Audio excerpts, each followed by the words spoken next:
Dio el mensaje a las 3:47 de la madrugada, y no debía haber llegado a ella. Nunca. Pero cuando Valentina Cordero, dueña de una de las inmobiliarias más grandes del norte del país, lee las palabras de un desconocido pidiendo 10 días más para no perder su casa, hace algo que nadie, ni ella misma, esperaba, contesta. Si las historias de gente que se levanta después de tocar fondo te mueven algo por dentro, quédate, porque esta apenas empieza y te prometo que no la vas a olvidar. Suscríbete, porque cada semana subimos una historia así, de esas que uno necesita escuchar para recordar que todavía hay gente buena. Mateo Duarte tenía 33 años y una regla que se repetía cada noche antes de dormir, aunque casi nunca dormía más de 4 horas. Aguanta, Mateo. Un día a la vez. Trabajaba el turno nocturno como encargado de mantenimiento en un conjunto de edificios de la constructora Vértice Residencial, en Monterrey. Limpiaba filtros, arreglaba bombas de agua, cambiaba focos que nadie más quería subir a cambiar a las 2 de la mañana. Y lo hacía bien. Mejor que bien.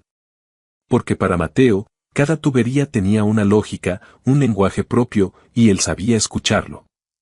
Su hija, Renata, tenía 7 años y dormía con un elefante de peluche que le faltaba una oreja. Su esposa se había ido cuando Renata cumplió 2, un día cualquiera, sin pelea, sin aviso, solo una nota doblada sobre la mesa y un closet vacío. Desde entonces, Mateo era papá y mamá al mismo tiempo, turno de noche y desayuno a las 7, tarea de la escuela y cuentas que nunca alcanzaban. Había tenido trabajos antes, mejores, en papel. Uno se acabó cuando cancelaron el proyecto. Otro, cuando el capataz decidió que un hombre que salía temprano por su hija no era confiable. Vértice no era un ascenso. Era una tabla flotando en medio del mar. Pero pagaba.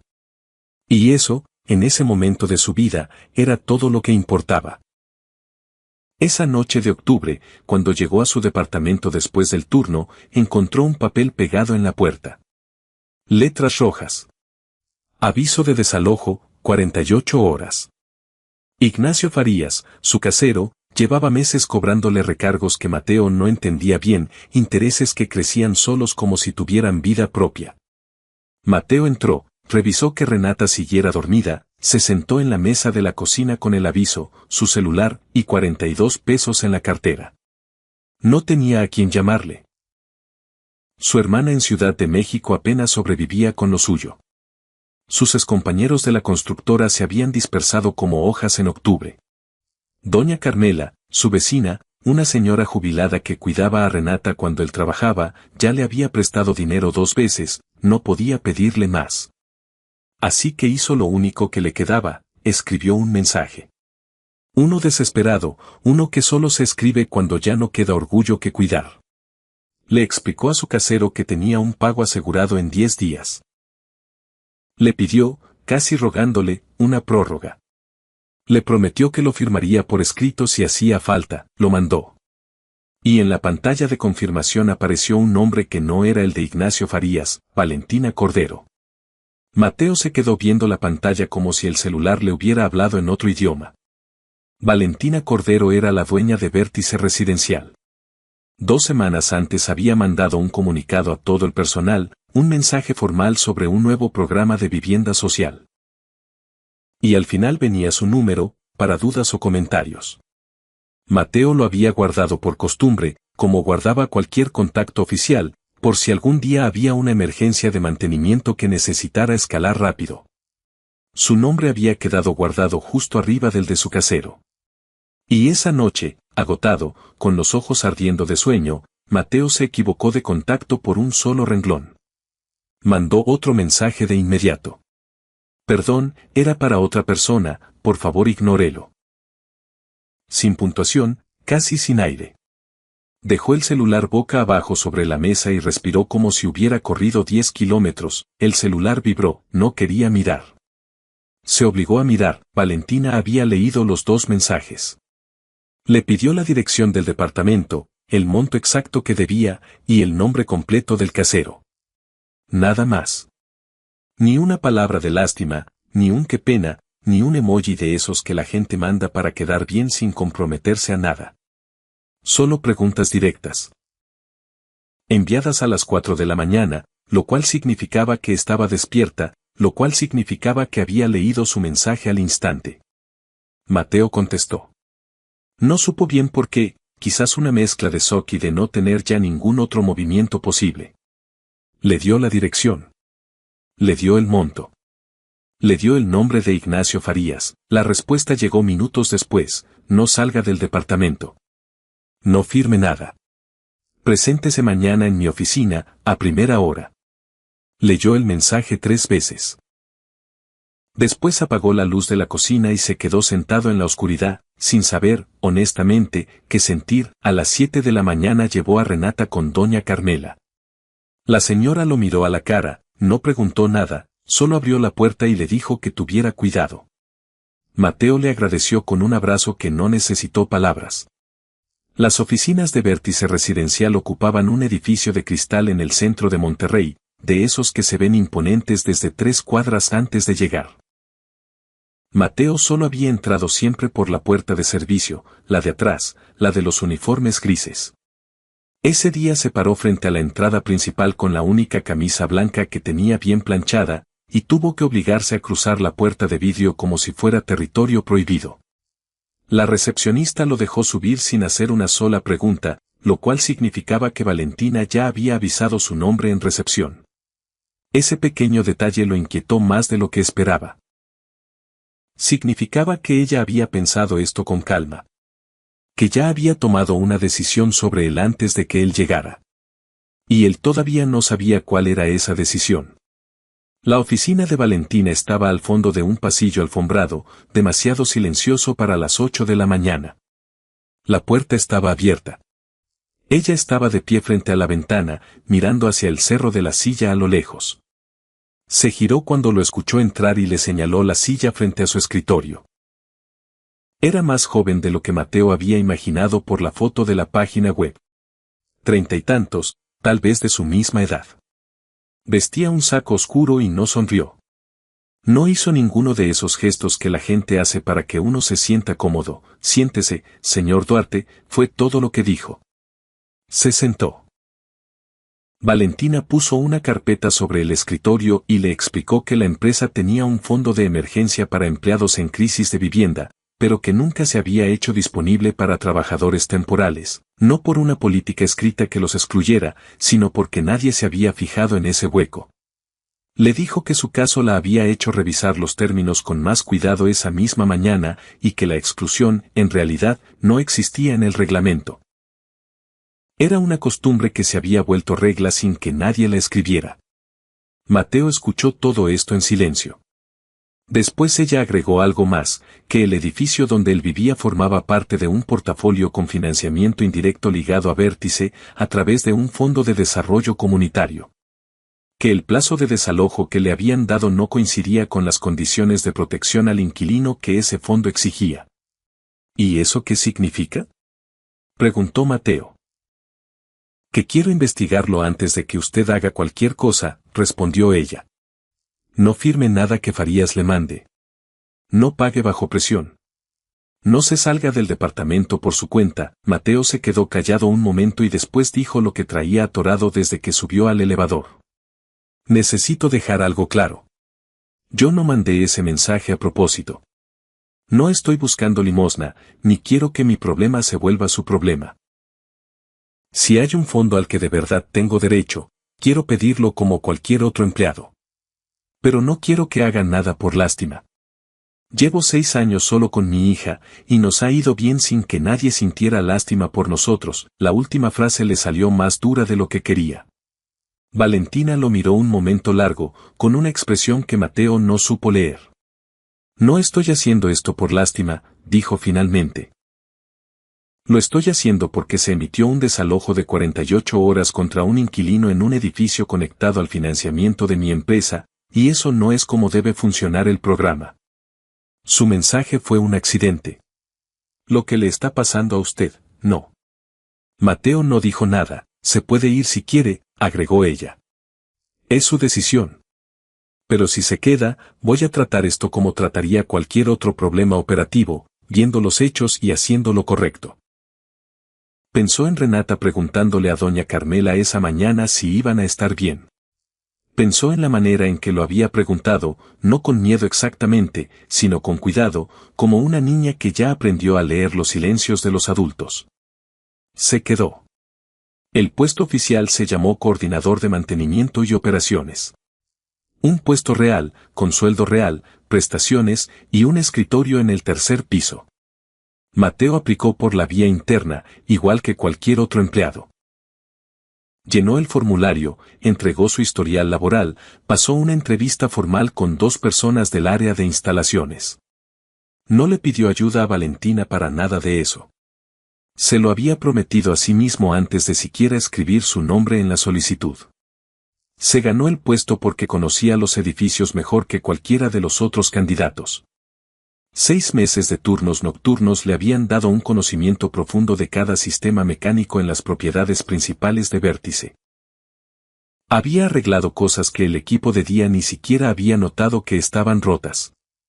Cuando el panel de entrevistas le preguntó cómo manejaría una falla simultánea de calefacción en 2 edificios en pleno invierno, contestó con detalles exactos, qué válvula, en qué orden, a qué subcontratista llamar primero. Los demás candidatos contestaron con generalidades vagas. Pero eso no detuvo los rumores. Empezaron despacio, como siempre empiezan. En la sala de descanso, en el elevador, en ese silencio particular que cae cuando alguien entra a un lugar donde justo estaban hablando de él. La gente había escuchado pedazos de la historia, un trabajador nocturno, un mensaje de texto, la dueña de la empresa. Nadie tenía el cuadro completo, pero el contorno era suficiente para armar una versión más sencilla y más jugosa que la verdad.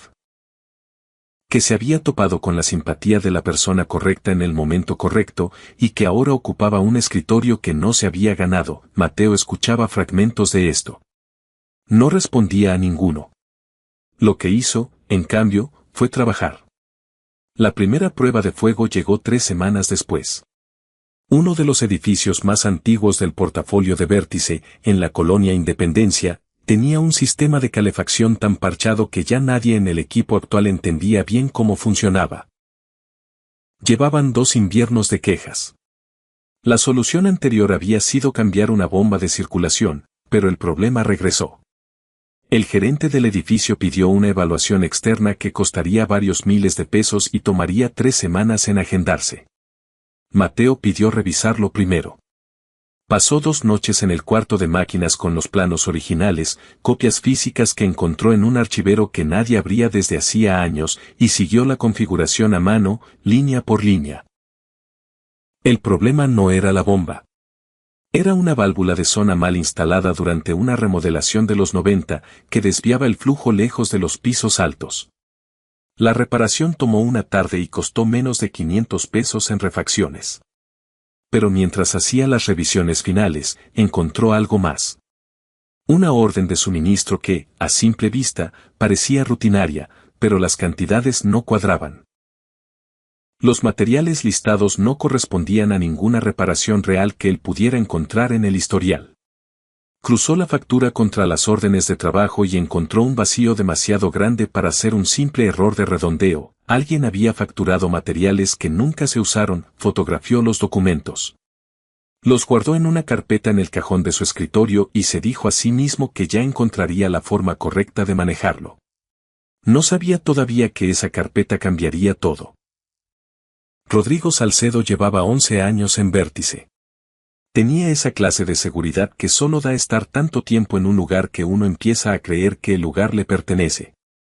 Dirigía el área de operaciones, con un equipo de 14 personas, y una manera de hablar en las juntas que sugería que ya había considerado todas las posibilidades y encontrado a los demás insuficientes. Rodrigo no soportaba a Mateo desde el principio. No lo decía directamente, era demasiado hábil para eso.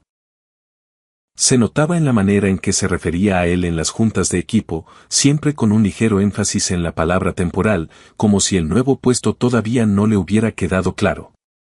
Se notaba en la manera en que se robaba el crédito, cuando la reparación de calefacción le ahorró a la empresa el costo de la evaluación externa. Rodrigo mencionó en su reporte semanal que el equipo de instalaciones había identificado una solución internamente, sin nombrar a nadie. Mateo se dio cuenta.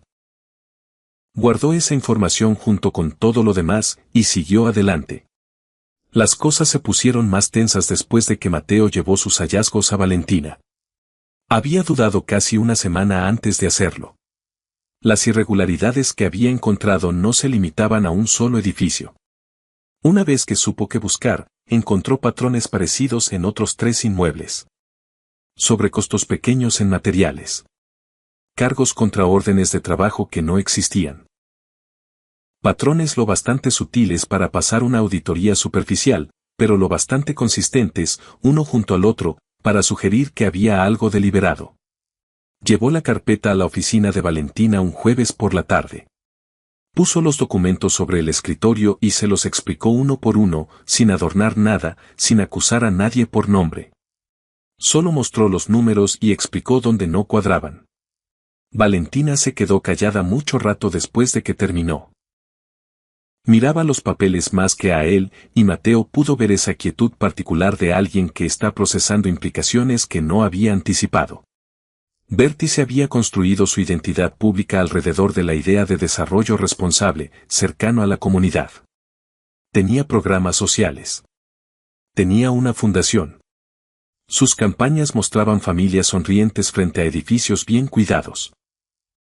Si lo que Mateo había encontrado era real, entonces dentro de las propias operaciones de la empresa, alguien había estado robándole sistemáticamente a las mismas comunidades que decían proteger. ¿Le has contado esto a alguien más? Preguntó ella. No, ¿tienes copias? Sí. Los originales siguen en los archiveros donde los encontré. Le pidió que documentara la ubicación física de cada archivo, para que el equipo legal pudiera verificar todo desde el origen. Después dijo algo que Mateo no esperaba. Esto tomó valor. Mateo, no se sintió como valor, contestó él. Se sintió como lo que cualquiera con conciencia debería hacer. Ella lo miró de una manera distinta a la del primer encuentro. Menos calculada. Más directa. Te sorprendería cuánta gente pasa de largo frente a cosas así, solo porque es más fácil. Rodrigo se enteró en días. Mateo nunca supo exactamente cómo. Si alguien del área legal soltó algo, o si Rodrigo simplemente notó que ciertos archivos estaban siendo revisados y sacó sus propias conclusiones. Pero el cambio fue inmediato. Rodrigo convocó una junta de equipo y pasó 20 minutos hablando sobre protocolos de acceso a información, mirando a Mateo todo el tiempo sin verlo directamente. Un tipo de actuación diseñada para que una sola persona en el cuarto se sintiera expuesta sin darle nada concreto a lo cual responder. 2 días después, Camila Ruiz, de Recursos Humanos, detuvo a Mateo en el pasillo.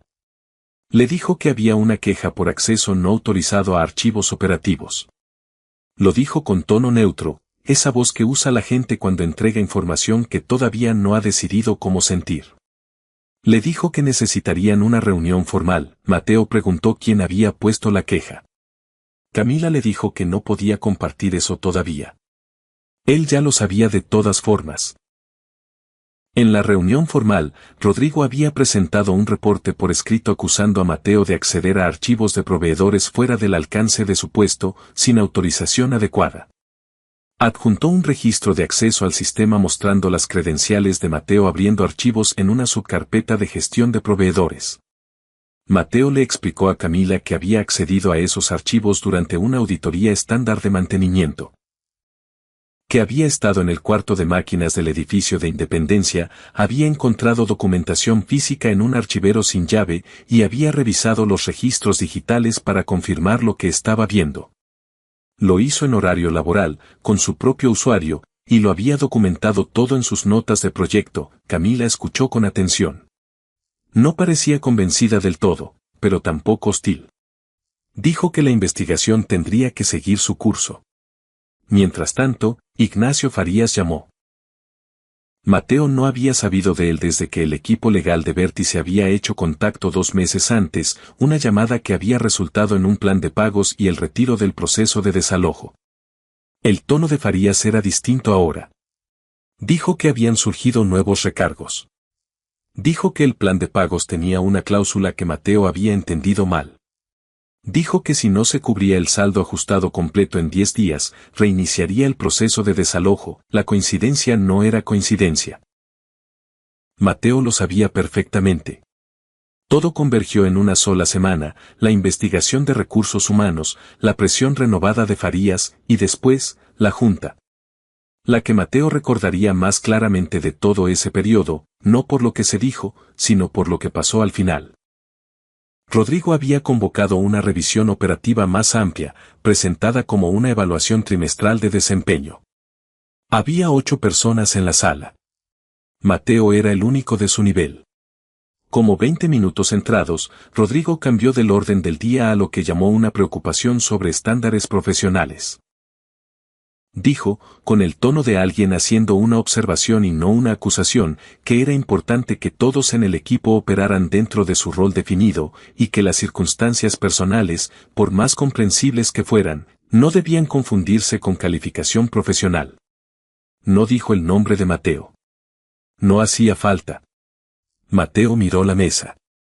Pensó en Renata. Pensó en la carpeta en el cajón de su escritorio, y en las copias físicas que seguían en los archiveros de Independencia. Pensó en lo fácil que sería no decir nada. Estaba empujando su silla hacia atrás para levantarse cuando Valentina entró a la sala. No estaba invitada a esa junta. Nadie la esperaba. Se paró en la cabecera de la mesa, miró a Rodrigo, y dijo con el mismo tono parejo que usaba para todo: termina tu frase, Rodrigo. Rodrigo dijo que solo estaba haciendo un comentario general sobre estándares de equipo. Estabas haciendo un comentario específico sobre una persona específica, dijo Valentina. Termínalo, o no lo termines, pero deja de hacerlo a medias. La sala se quedó en un silencio absoluto. Entonces Valentina miró a Mateo, y su voz no se suavizó exactamente, pero cambió de una manera inconfundible. Él no está aquí porque alguien sintió lástima por él, dijo, frente a todos. Está aquí porque es la única persona en este edificio que dijo la verdad cuando hubiera sido más fácil callarse. Si eso incomoda a alguien, esa persona debería pensar bien por qué. Rodrigo no dijo nada más. Nadie más dijo nada. Valentina miró a Mateo, le dio un pequeño gesto con la cabeza, de esos que no son para el cuarto, solo para la persona a quien van dirigidos, y salió. El golpe final llegó un viernes. En los días previos, Rodrigo había hecho algo que Mateo no había anticipado. Había entrado al sistema, borrado registros específicos de acceso a archivos, y los había reemplazado con un registro reconstruido que mostraba a Mateo accediendo a archivos de proveedores fuera de horario laboral, desde una conexión remota, sin ninguna nota de proyecto correspondiente. El registro fabricado hacía parecer que Mateo había estado recolectando información de forma encubierta durante semanas, en un patrón consistente con alguien que estaba armando un caso contra la empresa, no haciendo su trabajo. Camila llamó a Mateo de nuevo y le mostró el nuevo registro. Le dijo que no tenía otra opción más que ponerlo en suspensión formal mientras se hacía una revisión completa. Su voz era cuidadosa, no cruel, pero el resultado era el mismo. Le pidieron que dejara su gafete en recepción. Rodrigo fue con el consejo directivo esa misma tarde y presentó la situación como un incidente de seguridad de datos con posible exposición legal. Presentó la defensa pública de Valentina hacia Mateo como una reacción emocional que había comprometido su juicio profesional. Dijo que el consejo debía considerar si el liderazgo de Valentina era confiable si seguía protegiendo a un empleado bajo investigación formal. El consejo le pidió a Valentina que se hiciera a un lado y dejara que el proceso interno siguiera su curso sin su intervención. Mateo manejó a casa y encontró un aviso pegado en su puerta. Aviso final. 10 días. Sin más prórrogas. Entró. Renata estaba en la mesa de la cocina con un libro para colorear, la misma niña tranquila y cuidadosa de siempre. Levantó la vista y le preguntó si estaba bien. Él le dijo que sí, que solo había sido un día largo. Ella sintió con seriedad y volvió a colorear. Después de que se durmió, Mateo se sentó en esa misma mesa donde meses atrás había mandado el mensaje equivocado, y le marcó a Valentina. Cuando contestó, le dijo que parara.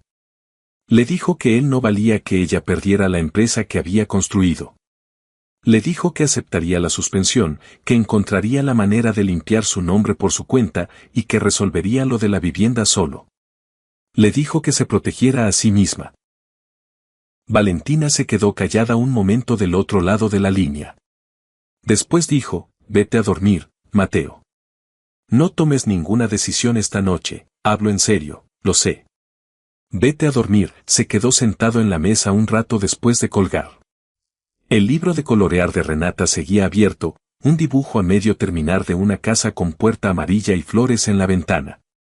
Lo miró largo rato. Después fue a su cuarto y pensó en todo lo que todavía tenía en su poder, todo lo que Rodrigo no podía borrar. El evento llevaba meses planeado. El foro de vivienda Vértice era el tipo de evento que la empresa organizaba bien, un salón en el Hotel Camino Real, 200 sillas llenas de inversionistas, funcionarios de la ciudad, socios de organizaciones civiles, y periodistas que cubrían desarrollo urbano. Había paneles, comida, y un discurso de Valentina que el equipo de comunicación había pulido durante 6 semanas.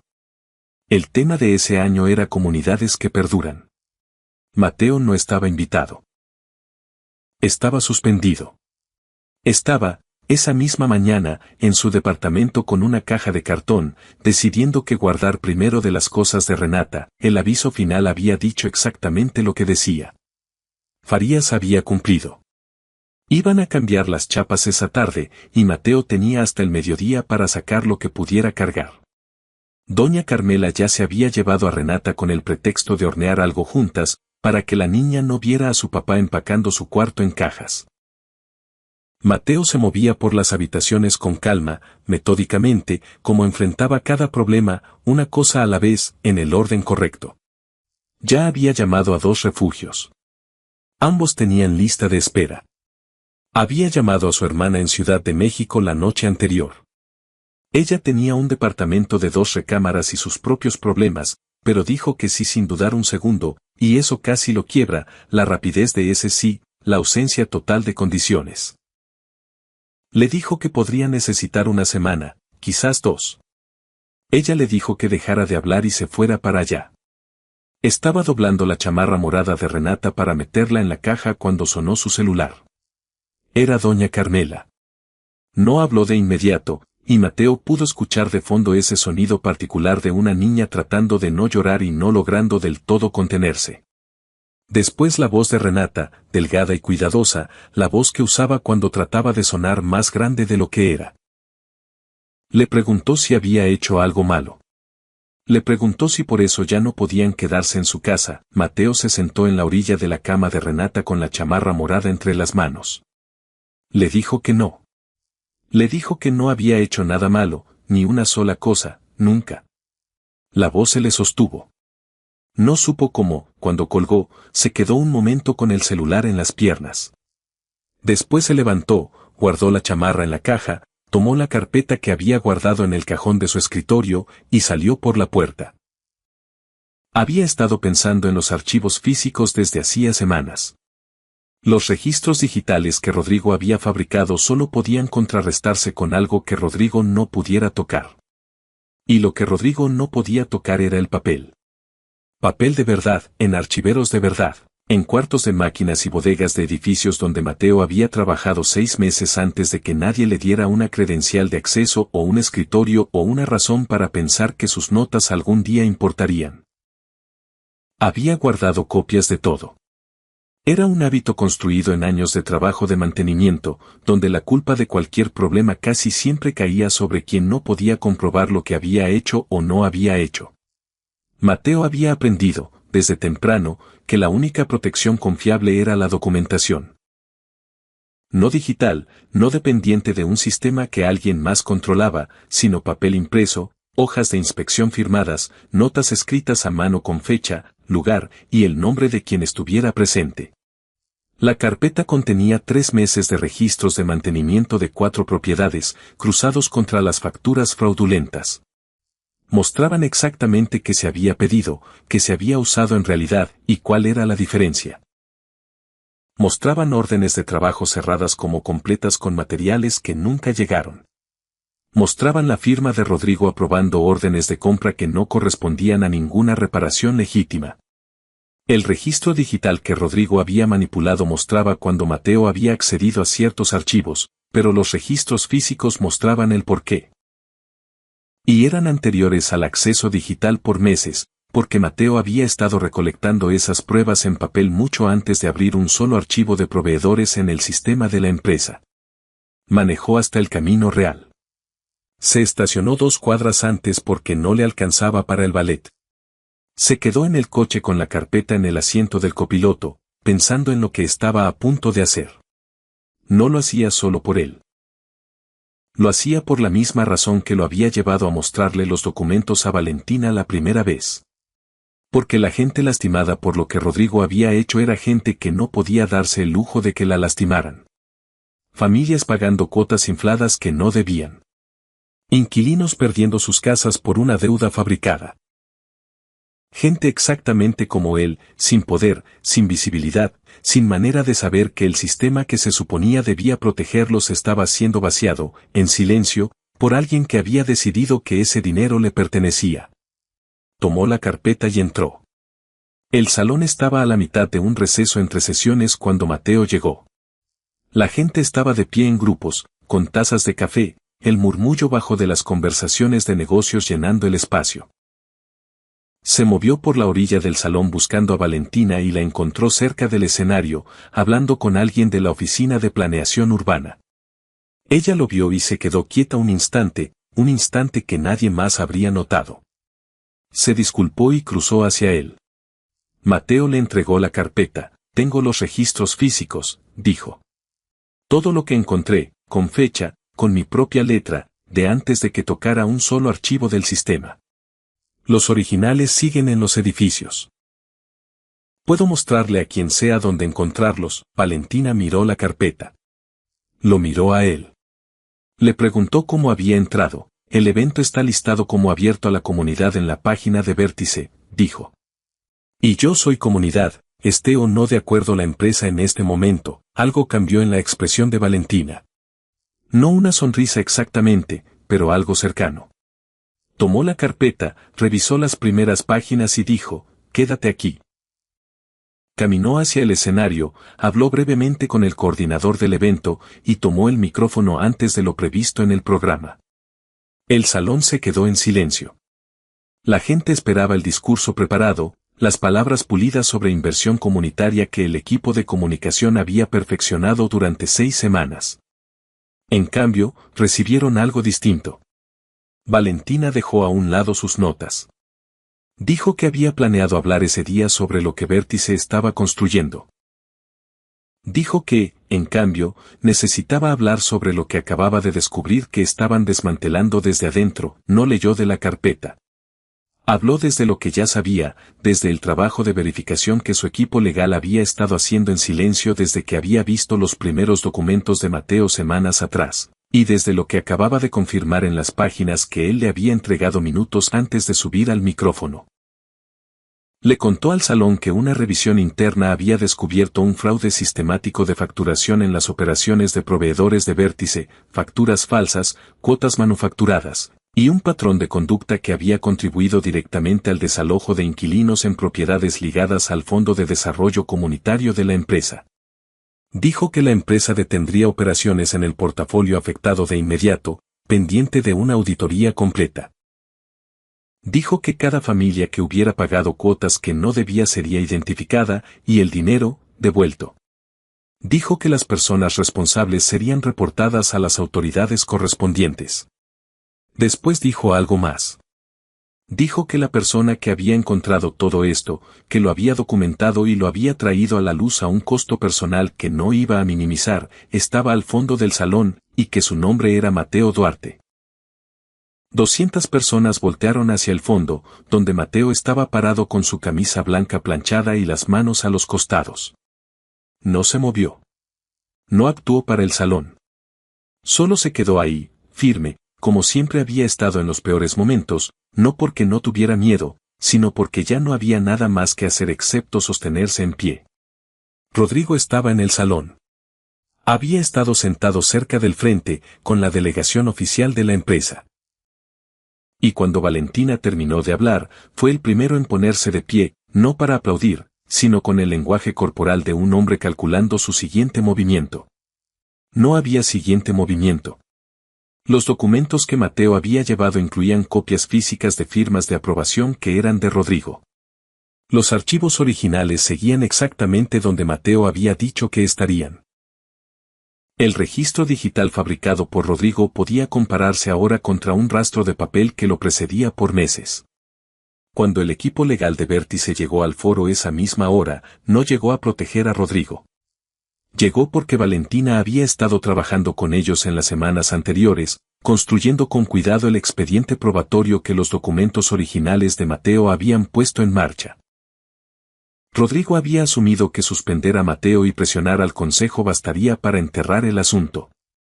No había contado con que Valentina seguiría avanzando, incluso después de que el consejo le pidiera detenerse, a través de los canales legales correctos, de una forma que no la exponía a ella y que a él no le dejaba escapatoria. La junta del consejo directivo sucedió 3 días después. Para entonces, la documentación ya había sido revisada por un auditor externo que confirmó el patrón que Mateo había identificado. El consejo no le pidió a Valentina que se hiciera a un lado. Le pidieron a Rodrigo que se retirara. Renunció antes de que pudieran formalizar nada más, el tipo de salida que no engañó a nadie. Camila Ruiz asistió a la audiencia de suspensión de Mateo, que se había vuelto a convocar con la nueva evidencia en el expediente. Se sentó frente a él y le dijo, antes de que empezara el proceso formal, que le debía una disculpa. Le dijo que había revisado la queja de Rodrigo sin mirar suficientemente lo que había detrás, y que eso era una falla en el proceso que pensaba corregir de ahí en adelante. Mateo le dijo que no se lo guardaba en contra. Lo decía en serio. Ella había trabajado con lo que tenía enfrente. Como todos, la suspensión se levantó. Su puesto se reinstaló. Esa noche, Valentina le mandó un mensaje que decía solo, sigues teniendo un escritorio aquí. Va a estar ahí el lunes. La situación de la vivienda se resolvió junto con todo lo demás. Con el proceso de desalojo ahora bajo revisión legal, dada la conexión de Farías con la estructura de cuotas fraudulentas que se había expuesto, Mateo pudo regresar al departamento. El plan de pago se renegoció con un mediador externo legítimo, y las cuotas que Farías había inventado se eliminaron por completo del saldo. Renata no tuvo que dormir en ningún otro lugar que no fuera su propia cama. En los meses siguientes, Vértice lanzó lo que llamó el programa de protección al residente, con 3 partes. Una política transparente de diferimiento de renta con términos claros por escrito, un fondo de emergencia ahora disponible explícitamente para todos los trabajadores, incluyendo los temporales, y una línea de asesoría gratuita para cualquier inquilino del portafolio de la empresa con dudas sobre sus cuotas o sus derechos. Le pidieron a Mateo que ayudara a diseñar la parte de supervisión en campo del programa. La parte que mandaba a alguien a los edificios a verificar que las políticas de verdad se cumplieran, y no se quedaran solo escritas en un documento que nadie leía. Aceptó el puesto porque era un trabajo que entendía, y porque sabía lo que se sentía estar del otro lado. Sabía cómo hablarle a los equipos de mantenimiento. Sabía qué preguntas hacerle a los administradores de edificios para notar cuando algo se estaba disimulando. Sabía, sin que nadie se lo explicara, la diferencia entre un edificio realmente bien mantenido y uno que solo se administraba para las apariencias. El departamento fue cambiando poco a poco. Una lámpara nueva para el rincón de lectura de Renata, que ella misma pidió después de que su maestra le dijo que leía por encima de su nivel y debía intentar libros más largos. Doña Carmela empezó a ir a cenar los jueves y se quedaba más tiempo del planeado porque la conversación era buena y nadie tenía prisa porque se fuera. Valentina también empezó a ir, aunque no al principio como algo programado. Comenzó con ella pasando a dejar documentos del programa que Mateo necesitaba revisar, cosa innecesaria, porque los podía haber mandado por correo y ambos lo sabían. Después se convirtió en cena, algunas veces, cuando Renata le pedía que se quedara. Renata había decidido, desde temprano, que Valentina le parecía interesante, principalmente porque contestaba sus preguntas directamente, sin simplificarlas. Y Renata tenía opiniones muy firmes sobre la gente que le hablaba como si fuera menos capaz de entender. Valentina no se sentía cómoda al principio en espacios tan pequeños. Estaba acostumbrada a su propio departamento, amplio y silencioso, sin dibujos de crayón pegados en el refrigerador, sin una niña que hacía preguntas de seguimiento en la mesa.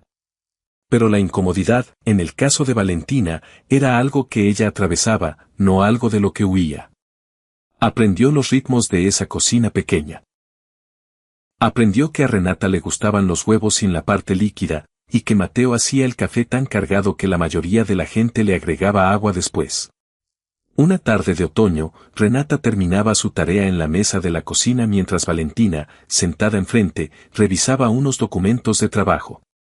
Mateo estaba en la barra preparando la cena. La radio sonaba bajito. Era una tarde ordinaria, sin nada especial visible desde afuera. Solo el tipo de tarde que, una tras otra, se van acumulando y terminan siendo una vida. Renata levantó la vista de su cuaderno y le preguntó a Valentina, con esa franqueza que era simplemente su naturaleza, si podía quedarse a desayunar al día siguiente. Valentina volteó a ver a Mateo, del otro lado de la cocina. Él la miraba con una expresión tranquila, sin empujar, sin esperar nada, solo presente, como siempre estaba presente, firme, sin actuación. Eso lo decide ella, dijo él. Valentina volvió a mirar a Renata y le dijo que sí, si a su papá le parecía bien. Renata volteó hacia Mateo con la gravedad solemne de una niña negociando un tratado internacional. Mateo sonrió, la de verdad, la que le llegaba hasta los ojos, la que Renata siempre distinguía de la otra. Por mí está bien, dijo. Todo había empezado con un mensaje mandado a la persona equivocada, a las 4 de la mañana. Un hombre al límite de su resistencia, tratando de sostener una vida entera con 42 pesos y un orgullo doblado como ropa que ya no podía darse el lujo de usar. Un mensaje que nunca debió leer nadie, que no contenía más que necesidad y cansancio, y esa honestidad particular que solo aparece cuando a una persona se le acaban las formas de esconderse. Y ese mensaje lo llevó hasta aquí. No a una vida perfecta, porque ninguna historia termina en una vida perfecta. Sino a una mesa de cocina con lugar para 3. A una niña que dormía sin miedo. A un hombre que aprendió que pedir ayuda no es lo mismo que perder la dignidad. Y a una mujer que había pasado años construyendo muros contra el mismo calor que en el fondo le hacía falta y que encontró el camino de regreso no por algo grandioso, sino por una conversación honesta, un acto de decencia, y una cocina pequeña donde alguien, por fin, la hizo sentir que podía quedarse. Hay algo que vale la pena guardarse de esta historia. La idea de que a veces nuestros peores momentos, esos que daríamos cualquier cosa por borrar, son los que terminan abriendo puertas que jamás nos hubiéramos atrevido a tocar. Que un error cometido en la desesperación puede llevarnos a una verdad que necesitaba salir a la luz. Que una sola persona, decidiendo no voltear la cara, puede cambiar el rumbo entero de la vida de otra persona. Y quizás eso es lo más humano que existe. No que siempre hagamos las cosas bien, sino que a veces, cuando estamos lo suficientemente cansados de fingir, algo verdadero por fin encuentra la manera de empezar. Si esta historia te tocó algo por dentro, ya sabes qué hacer, dale like, coméntame desde donde nos estás viendo, y suscríbete al canal, porque cada semana traemos una historia distinta sobre gente real, sobre segundas oportunidades, y sobre esos momentos pequeños que terminan cambiándolo todo. Nos vemos en la próxima.